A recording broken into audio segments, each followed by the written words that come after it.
अब यहाँ से अगले उसमें बांट दे रहे, छोटे छोटे उसमें बांटते हैं इनको। यहाँ से पहला सवाल है, जय मंगला किस ग्रंथ की टीका है? कामसूत्र की टीका है। इंपॉर्टेंट सवाल है। भारतीय परंपराओं में चित्र के कितने अंग माने गए हैं? 6 अंग माने गए हैं। मत्स्योदर की उपमा मनुष्य के किस अंग के लिए दी जाती है? 100% आने वाला सवाल है, नेत्रों के लिए। नेत्रों के लिए। रूप भेद का अर्थ बताइए। रूप का रहस्य या एक रूप से दूसरे रूप का अंतर। हाँ, ये भी सही है। जैसे अजंता में आपने देखा हो रूप भेदिक, रूप भेद के उसमें अजंता में बहुत सारे उदाहरण है। जैसे एक चित्र था माता व पुत्र, चित्र था अजंता में। Very good. 17 नंबर की गुफा में है। उस चित्र का दूसरा नाम क्या है? आप बताओ। राहुल समर्पण भी इसका। Very good. राहुल समर्पण भी है उस चित्र का नाम, और यशोधरा की भिक्षा भी है उस चित्र का नाम, और बौद्ध भिक्षु भी है। और हाँ, एक चित्र के बहुत सारे नाम हो सकते हैं, कुछ चित्र हैं उसमें से अजंता में। वो रूपभेद का सबसे अच्छा उदाहरण है। जो भगवान बुद्ध हैं उस चित्र में, उनको कैसा बनाया गया है? बड़ा। उनका चित्र बड़ा बनाया गया है। और जो यशोदा है और उसका पुत्र है, उसके साथ क्या नाम है? राहुल। राहुल का यशोधरा का जो चित्र बनाया कैसा? छोटा बनाया गया है। छोटा। और भगवान बुद्ध का बड़ा। भगवान बुद्ध का बड़ा इसलिए बनाया है, भगवान बुद्ध क्या है? महान है। हाँ, एक दिव्य पुरुष है, महान पुरुष है। तो उसको रूप भेद के द्वारा दिखाया गया है। तो ये उसका सबसे अच्छा उदाहरण है। भाव का अर्थ स्पष्ट कीजिए। भाव का तात्पर्य है मन में आने वाली इच्छाओं का प्रदर्शन है। जैसे भाव है, जैसे भाव का समझिए थोड़ा सा, एक मिनट।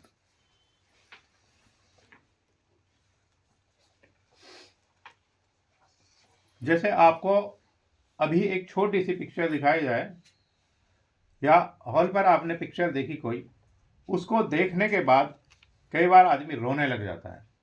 कुछ ऐसे दृश्य आते हैं उसमें जिनको देख करके आदमी हंसने लग जाता है। कुछ ऐसे दृश्य आते हैं जिनको देख करके लोग आक्रोशित हो जाते हैं ना। जबकि हमारा उन पात्रों से कोई लेना देना नहीं होता, ठीक है, क्योंकि हम उन पात्रों से कभी मिल नहीं पाए। लेकिन हमारे मन की क्या है? भावनाएं बदलती रहती हैं उसको देखने के साथ साथ। जो उसमें विलन होता है उसके प्रति हमारी भावना कैसी हो जाती है? घृणित, कठोर हो जाती है। और जिसके साथ कष्ट है उसके साथ कैसी हो जाती है? अपने आप हो जाती है, कोई करता थोड़ी है, क्योंकि हम उनको जानते नहीं, पहचानते नहीं। तो वो यहाँ पे यही दिया हुआ है, जो भाव का अर्थ स्पष्ट कीजिए। भाव बहुत गूढ़ है, उसको समझना। अगर आपने बहुत अच्छा चित्र बना दिया, एक पेंटर में और एक चित्रकार में, दोनों में अंतर होता है। एक जो पेंटर होता है सीखा हुआ, वो अच्छा चित्रण तो जरूर कर सकता है, लेकिन उसमें भाव नहीं डाल सकता। तो भाव डालना ही, जो व्यक्ति बहुत अच्छा चित्रण कर सकता है लेकिन भाव डालने नहीं आते, तो एक सफल चित्रकार नहीं है। तो इसलिए भाव का बेहद महत्वपूर्ण अंग है ये चित्रण का। सादृश्य का अर्थ बताइए। सादृश्य का तात्पर्य ज्यों का त्यों, जैसा दिखाई दे। जैसे आपने शीशे में देखा अपने आप को, तो कैसा दिखाई देगा? थोड़ा बहुत अदला बदला दिखाई देगा, जैसा त्यों दिखाई देगा, जैसा दिख रहे हैं। तो वो ये सादृश्य है, जैसे का दिखाई दे रहा वैसा। लावण्य योजना का अर्थ बताइए। सौंदर्य के बांकपन को कहते हैं लावण्य। लावण्य किसको कहते हैं? सुंदरता को। जैसे समझिए, एक तरफ मेरी तरफ देखिए आप।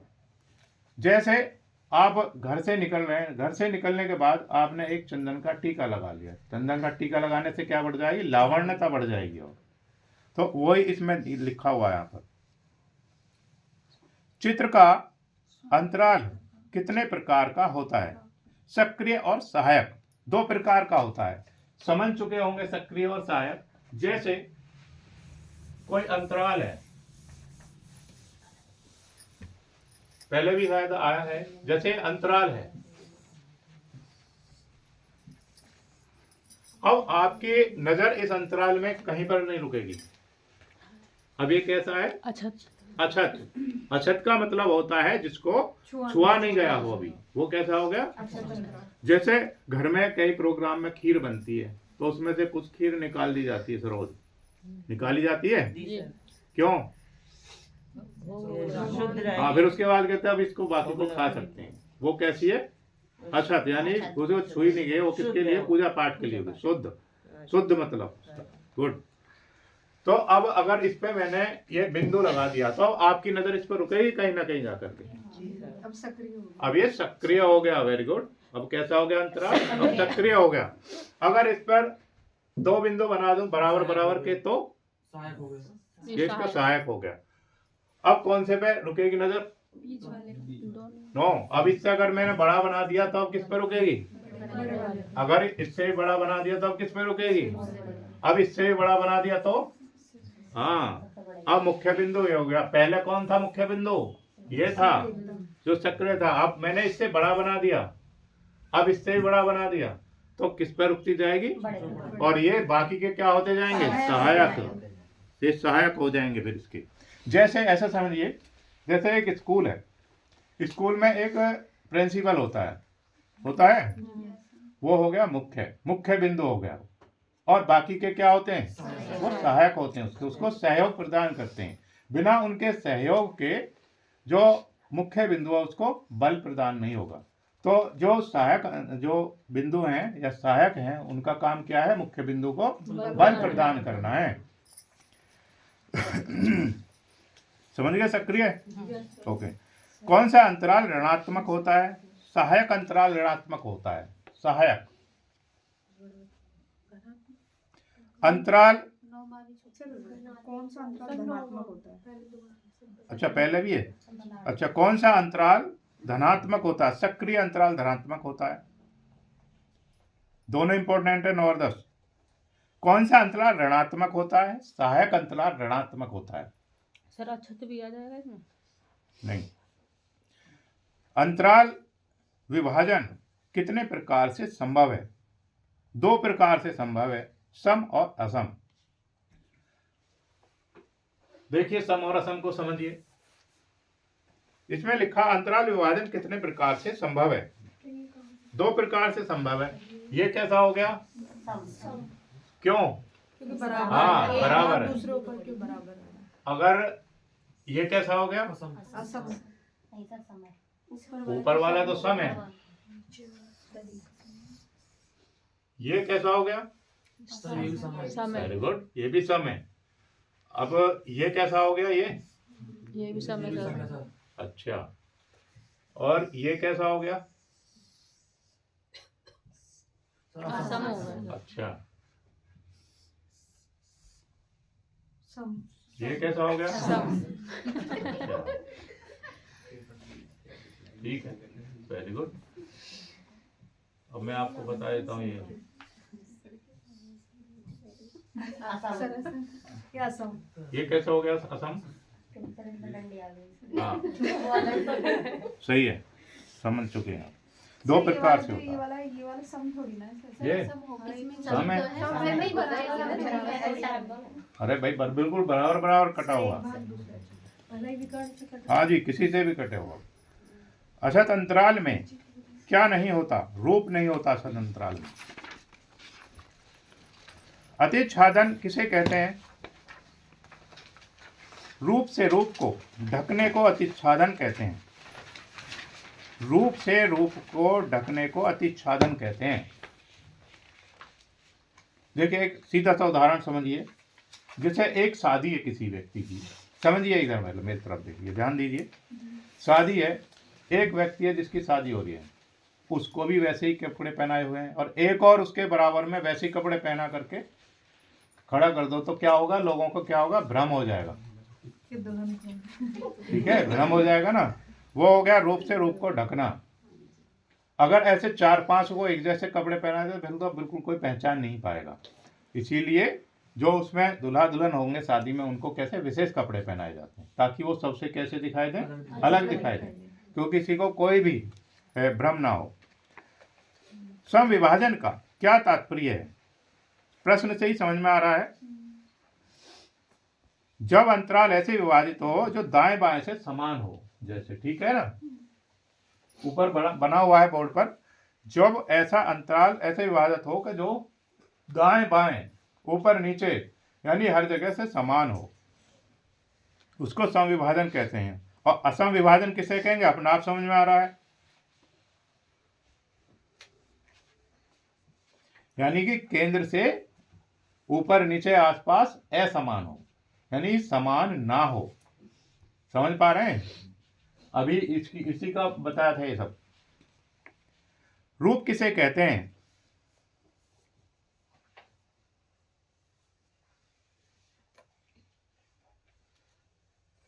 आकृति की भंगिमा।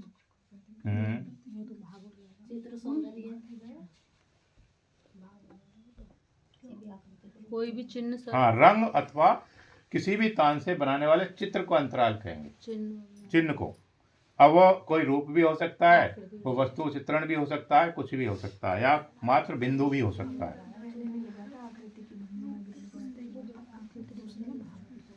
सम्मित रूप के 5 उदाहरण दीजिए। जिसमें लिखा क्या रूप किसे कहते हैं? अच्छा, रूप किसे कहते हैं, इसमें क्या लिखना है? इसमें लिख लिए स्वच्छ अंतराल पर, स्वच्छ अंतराल पर रंग अथवा तान से बनने वाला, रंग से बना सकते हैं, किसी तान से बना सकते हैं, बनने वाला कोई चिन्ह रूप कहलाता है। कोई चिन्ह रूप कहलाता है।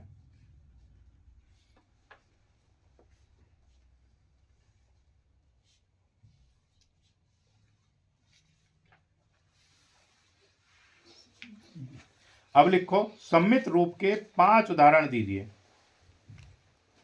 नंबर 1, व्रत। लिखते रहिए, व्रत।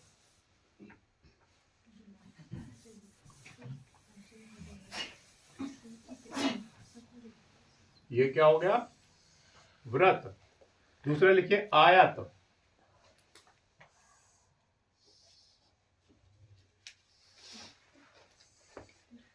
अगला लिखिए घन।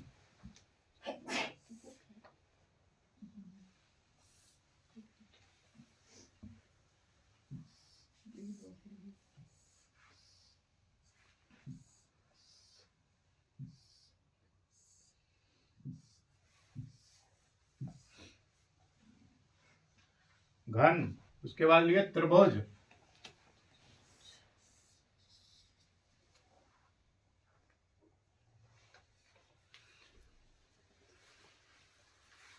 अगला लिखिए वलय।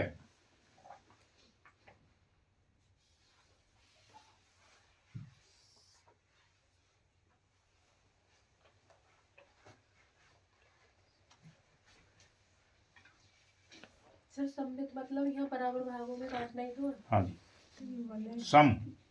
जैसे वलय का देखिए आप, जैसे आपने घर में वो जलाई मोर्टीन, और वो तो वलय का उदाहरण।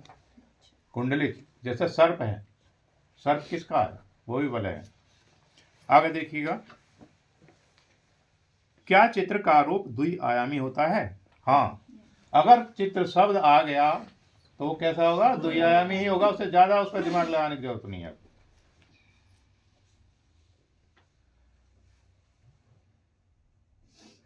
लेकिन एक इसमें है, अगर हमें द्विआयामी तल पर, ध्यान दीजिए शब्दों पर, हमें द्विआयामी तल पर अगर त्रिआयामी का बनाना हो, जैसे मान लिया ग्लास बनाना है, द्विआयामी तल पर हमें ग्लास बनाना है, तो ग्लास के लिए क्या करेंगे फिर? छाया प्रकाश के माध्यम से उसमें क्या दिखाएंगे, आभास दिखाएंगे, तीसरे आयाम का। लेकिन रहेगा वो कितना, द्विआयामी, केवल आभास दिखा सकते हैं, उस पर बना नहीं सकते। आयताकार रूप का प्रभाव लिखिए, स्थिरता का होना, स्थिरता का होना 100% आने वाला सवाल है 19 नंबर। त्रिभुजाकार रूप का प्रभाव लिखिए, 100% आएगा ये सवाल पेपर में। दृढ़ता का होना, इसके कम से कम 20-20 प्रभाव लिखे हुए हैं थ्योरी में। आप जो आपको दिया हुआ उसमें पढ़िए, उसमें 20-20 लिखे हुए हैं एक के ही, तो अच्छे से पढ़िए उनको। अंडाकार रूप का प्रभाव लिखिए, लावण्य युक्तता, लावण्य युक्तता, ल्यात्मकता, सृजनात्मकता, सृजनात्मकता।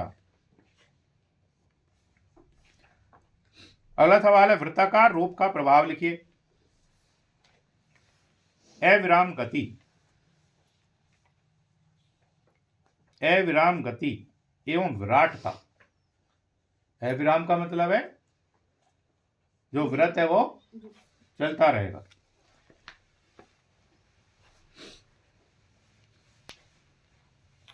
समरसता का अर्थ लिखिए। एक जैसे गुणों वाले, सम का मतलब समान, एक जैसे गुणों वाले।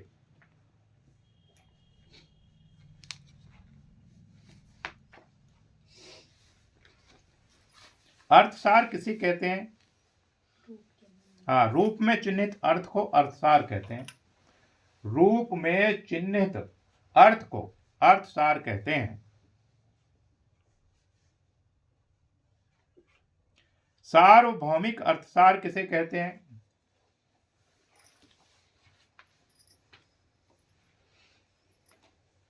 सार्वभौमिक, सार्वभौमिक का मतलब अपने आप ही समझ में आ रहा है इसका।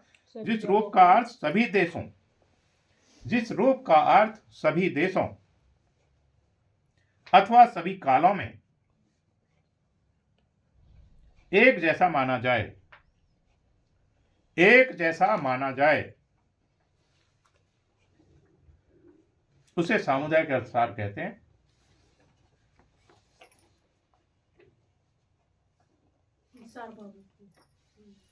हाँ सॉरी, सार्वभौमिक। अगला है सामुदायिक अर्थसार किसे कहते हैं?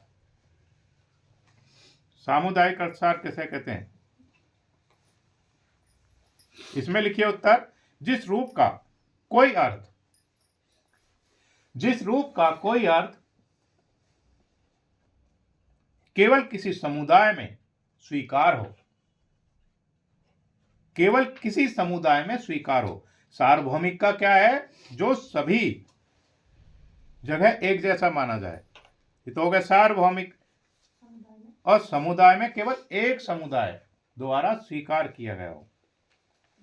आगे है प्रतीक किसे कहते हैं? प्रतीक, चिन्ह, हाँ, किसी रूप अथवा भाव के लिए किसी मान्य चिन्ह को प्रतीक कहते हैं।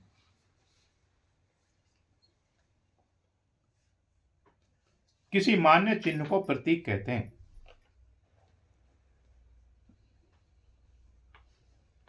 अब इसके उदाहरण कौन बच्चा बता सकता है?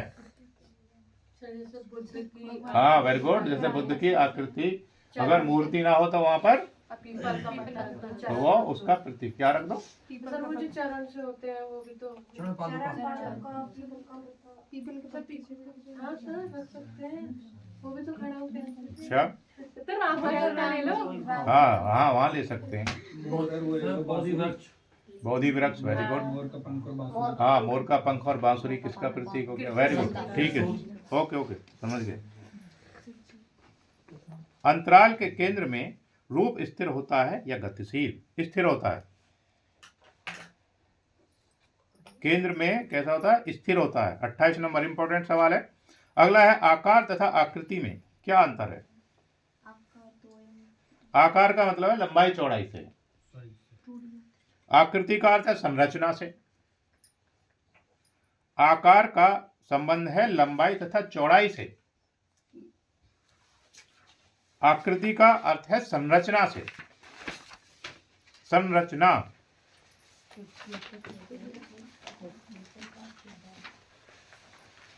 आगे लिखिएगा। रेखा का सबसे प्रमुख गुण क्या है? हाँ, रेखा का प्रमुख गुण है दिशा निर्देशन करना, आंखों को दिशा निर्देशन करना।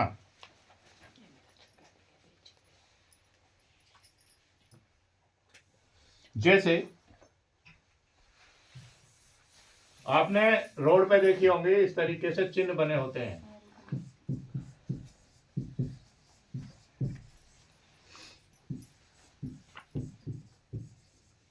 क्या मतलब है इसका?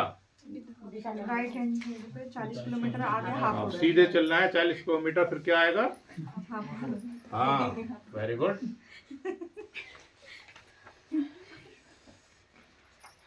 अगर ये लगा हो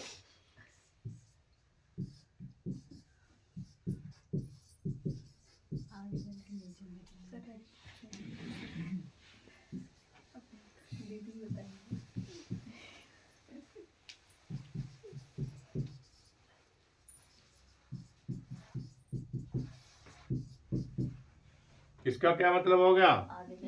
यानी कि ठीक सीधे चलना 20 किलोमीटर, फिर क्या आएगा? और वहां से राइट टर्न लेना है तो वहां क्या आएगा? मेरठ आ जाएगा। तो इसमें रेखा का क्या गुण हो गया? आंखों को दिशा निर्देशन करना। ठीक है। रेखा खींचने की क्रिया को क्या कहते हैं? अंकन कहते हैं। रेखा खींचने की क्रिया को अंकन कहते हैं। क्या सरल रेखा ल्यात्मक होती है? नहीं। सरल रेखा ल्यात्मक नहीं होती है। चक्राकार रेखा किसे कहते हैं? हाँ, जो रेखाएं केंद्र से क्रम से दूर होती चली जाती हैं।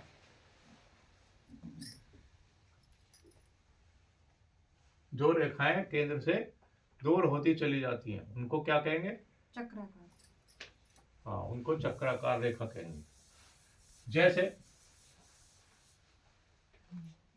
जैसे मोर्टीन होती है, वो क्या होती है?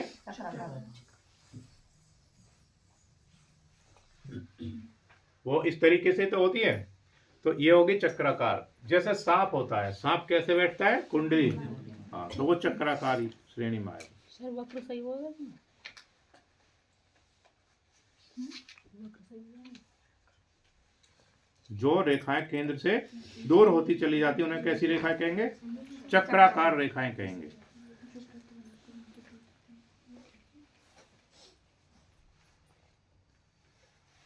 इसमें अगला सवाल है, क्या वृत्ताकृति रेखाएं केंद्र से सदैव समान दूरी पर नहीं होती? नहीं होती? होती है सर। हाँ, होती हैं।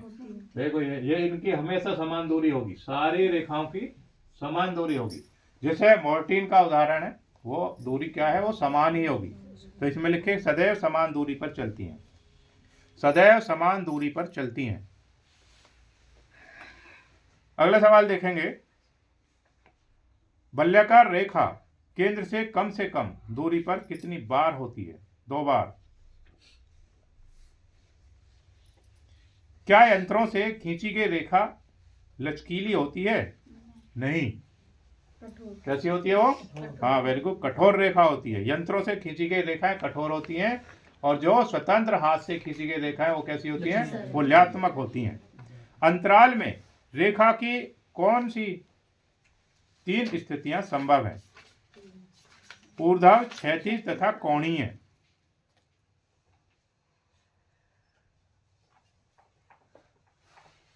ऊर्ध्व, क्षैतिज, कोणीय।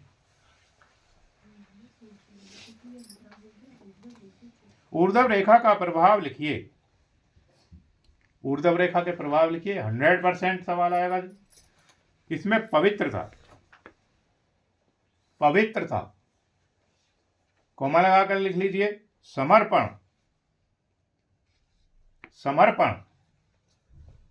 तथा विकास की भावना होती है।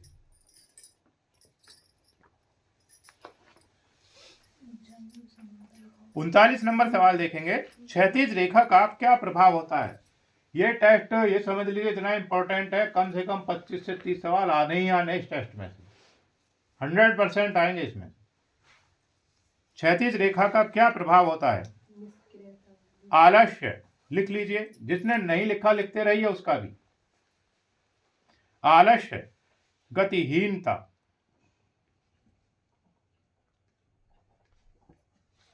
विश्राम आदि। अगला है कर्णवत रेखा का प्रभाव लिखिए। 100% आएगा ये भी।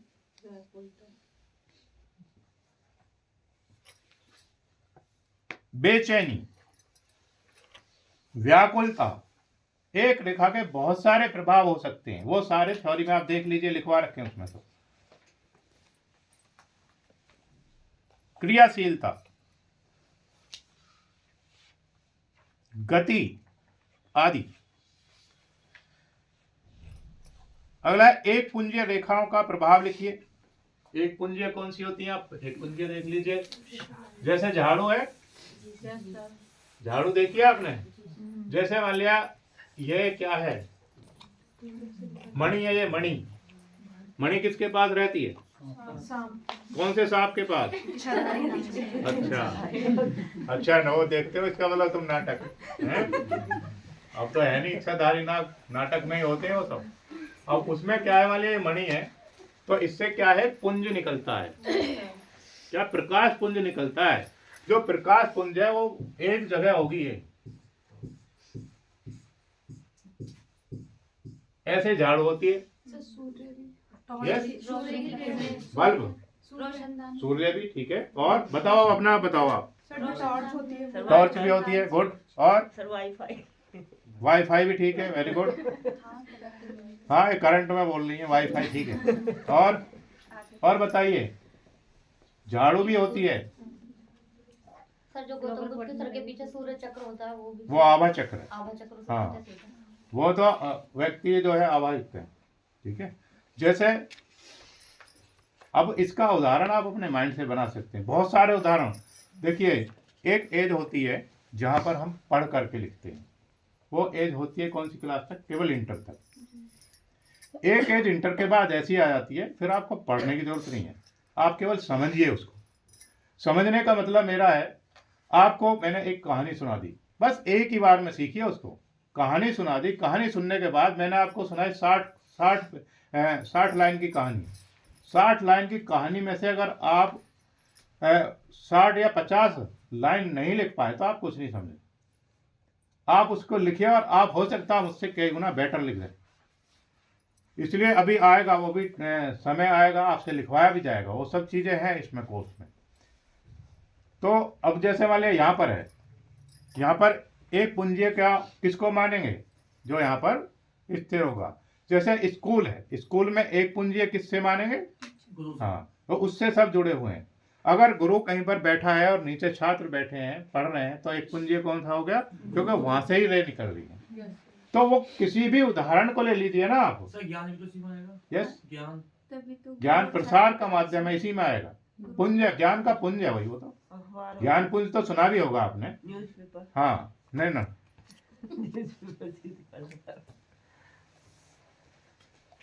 जहां से एक ही वस्तु से बहुत सारे पुंज निकलते हैं, उसको कहेंगे पुंजीय रेखाएं।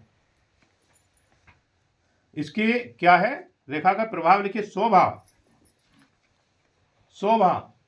असल में ऐसे जो टेस्ट है ना, इनको बहुत समय लगता है। ये टेस्ट बहुत ज्यादा समय खाते हैं, लेकिन होते ही बेहद इंपॉर्टेंट है। अब ये आज इसलिए लिया था ताकि बच्चे ज्यादा आने की गुंजाइश थी, लेकिन आज कोहरा की वजह से थोड़े से बच्चे कम आए। सर पेपर भी है बीए वाले का। अच्छा, ठीक है, लिखो। शोभा, तन्मयता, अभिलाषा,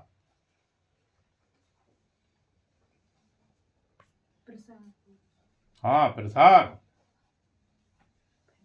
आदि। बस इतने लिख लीजिए, बाकी थ्योरी में देखना आप सब।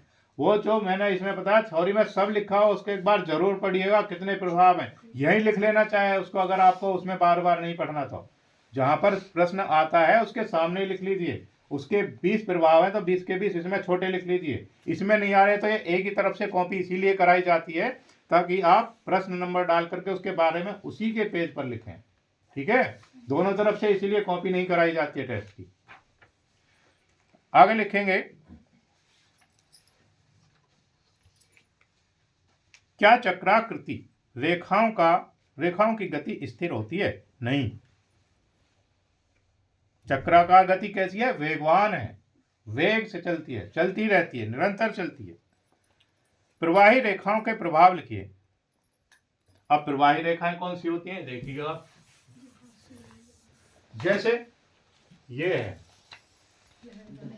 हाँ, वेरी गुड। अब लहरदार रेखाओं का उदाहरण आप अपने आप बताएंगे, हम नहीं बता रहे। अब प्रवाही रेखाओं के उदाहरण नदी, जैसे पानी है, सर, नदी। मैं बोलूंगा बस आप बताएंगे उसमें है या नहीं है, ठीक है। सड़क, नहीं, सर वो भी बुरा होता है। इतनी फास्ट भी मत बोलो। टेंशन ले होता है उसमें। हाँ, होती है, लयात्मक होती है। अगर नैनीताल गए हो, अच्छा गए नहीं हो, इसलिए तो पता नहीं हो। जो भी पहाड़ी क्षेत्र में जाते हैं वहाँ कैसी होती हैं सड़कें?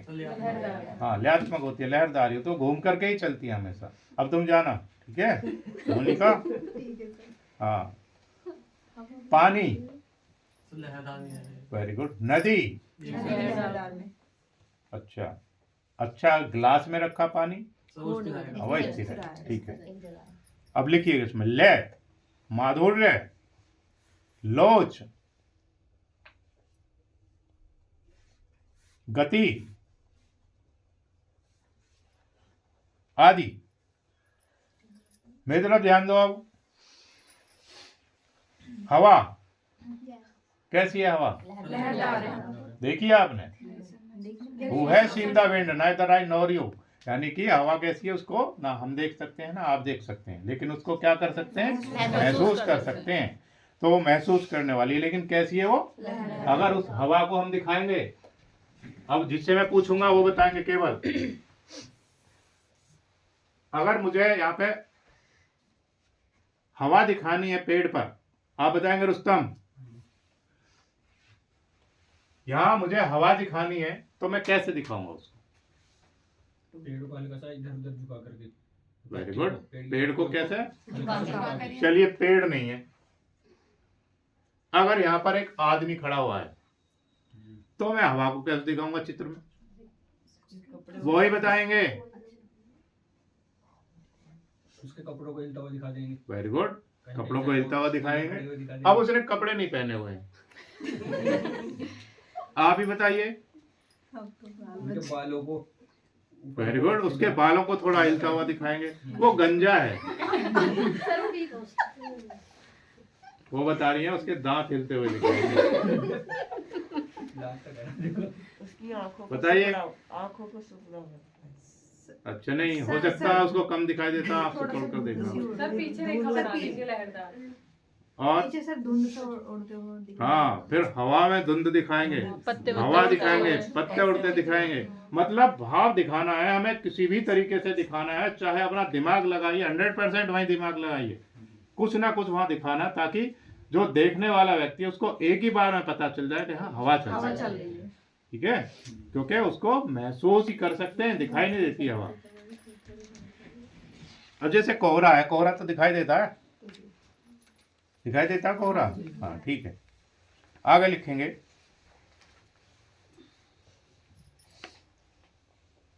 वर्ण किसे कहते हैं? वर्ण प्रकाश का गुण है। इंपॉर्टेंट सवाल है, 100% आएगा। 44। प्रखर और स्थिर। प्रखर तथा स्थिर रेखाओं का क्या प्रभाव है? प्रखर रेखाओं का प्रभाव लिखिए, निकटता। स्थिर रेखाएं होती हैं दूरी का प्रभाव। शिथिल रेखाएं। शिथिल।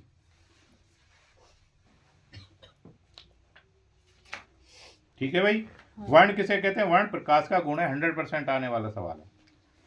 46 नंबर देखिए अक्षपटल पर, वर्ण की अनुभूति तक भेजने वाले तंतुओं को क्या कहते हैं? रोड्स तथा कोन्स। 100% आएगा पेपर में। रोड्स तथा कोन्स कहते हैं, रोड्स तथा कोन्स कहते हैं।